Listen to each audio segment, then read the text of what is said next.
देवकी और वसुदेव के विवाह के समय आकाशवाणी हुई थी कि देवकी के गर्भ से जन्म लेने वाली 8वीं संतान कंस का वध करेगी। इसके बाद कंस ने देवकी और वसुदेव को मथुरा के कारागृह में बंदी कर दिया था। कारागृह में कंस ने देवकी और वसुदेव की 7 संतानों का वध कर दिया। 8वीं संतान के रूप में श्री कृष्ण का जन्म हुआ और भगवान की माया से वसुदेव ने बाल गोपाल को यशोदा के घर पहुंचा दिया। कुछ समय बाद ही कंस को मालूम हो गया कि देवकी की 8वीं संतान का जन्म हो चुका है और वह गोकुल में है।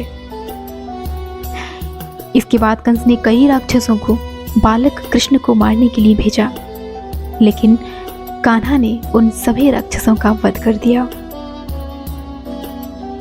आइए जानते हैं बालपन में ही श्री कृष्ण ने किन राक्षसों का वध कैसे किया था। बालकृष्ण ने सबसे पहले पूतना का वध किया। पूतना के विषय में काफी लोग जानते हैं। वह कंस द्वारा भेजी गई एक राक्षसी थी और श्री कृष्ण को स्तनपान के जरिए विष देकर मारना चाहती थी। पूतना कृष्ण को विषपान कराने के लिए एक सुंदर स्त्री का रूप धारण कर वृंदावन में पहुंची।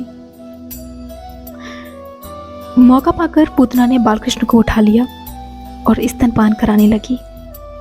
श्री कृष्ण ने स्तनपान करते करते ही पूतना का वध कर दिया। जब कंस को यह मालूम हुआ कि पूतना का वध हो गया है तो उसने श्री कृष्ण को मारने के लिए तृणावर्त नामक राक्षस को भेजा। तृणावर्त बवंडर का रूप धारण करके बड़े बड़े पेड़ों को भी उखाड़ सकता था। तृणावर्त बवंडर बनकर गया और उसने बालकृष्ण को भी अपने साथ उड़ा लिया। इसके बाद श्री कृष्ण ने अपना भार बहुत बढ़ा लिया, जिसे तृणावर्त संभाल नहीं पाया। जब बवंडर शांत हुआ तो बालकृष्ण ने राक्षस का गला पकड़कर उसका वध कर दिया। जब कंस को मालूम हुआ कि कृष्ण ने पूतना के बाद तृणावर्त का भी वध कर दिया है, तब उसने वत्सासुर को वहां भेजा।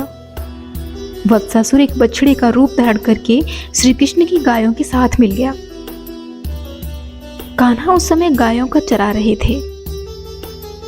बालकृष्ण ने उस बछड़े के रूप में दैत्य को पहचान लिया और उसकी पूंछ पकड़कर घुमाया और एक वृक्ष पर पटक दिया।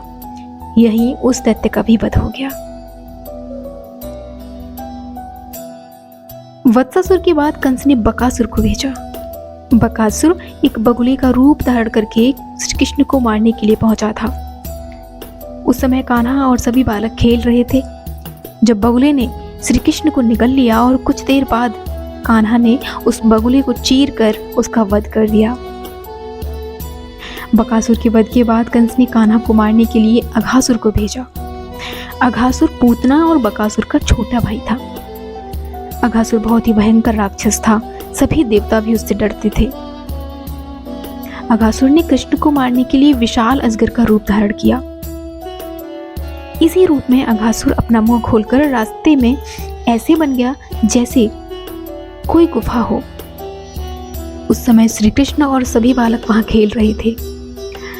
एक बड़ी गुफा देखकर सभी बालकों ने उसमें प्रवेश करने का मन बनाया। सभी ग्वाले और कृष्ण आदि सब गुफा में घुस गए। मौका पाकर अघासुर ने अपना मुंह बंद कर लिया। जब सभी बालकों को अपने प्राण पर संकट नजर आया तो श्री कृष्ण से सबको बचाने की प्रार्थना करने लगे। तभी कृष्ण ने अपना शरीर तेजी से बढ़ाना शुरू किया। अब कान्हा ने भी विशाल शरीर बना लिया था। इस कारण अघासुर सांस भी नहीं ले पाया। इस प्रकार अघासुर का भी वध हो गया।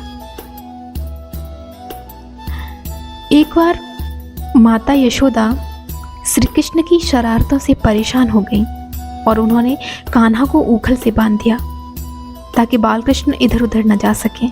जब माता यशोदा घर के दूसरे कामों में व्यस्त हो गईं, तब कृष्ण ऊखल को ही खींचने लगे। कृष्ण ने उन दोनों वृक्षों के बीच में ऊखल फंसा दिया और जोर लगाकर खींच दिया।